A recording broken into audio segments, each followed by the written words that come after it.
ये रुद्राक्ष है। कहते हैं महादेव के अश्रु। यदि कभी आए तो उन्हें स्वयं पोंछ लो,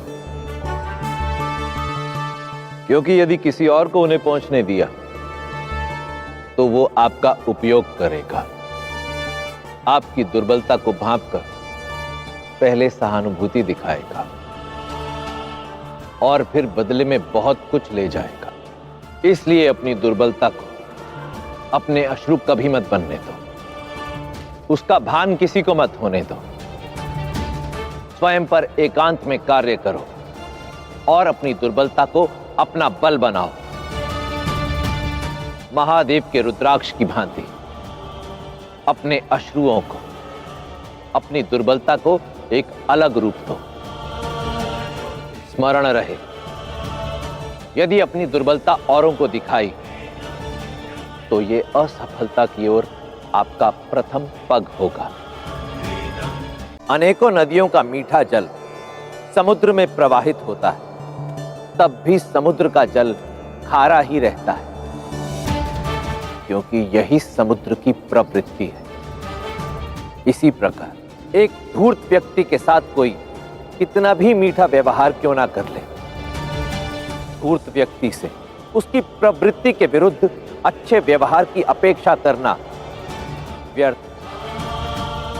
इसलिए प्रयास सदा उसी दिशा में करें जिससे मनचाहे उद्देश्य की प्राप्ति हो।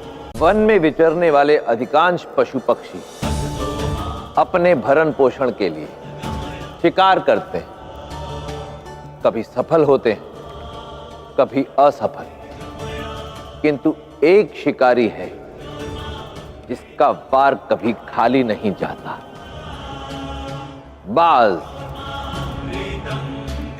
और बाज सदा सफल इसलिए होता है क्योंकि उसके प्रत्येक शिकार के पीछे एक योजना होती है।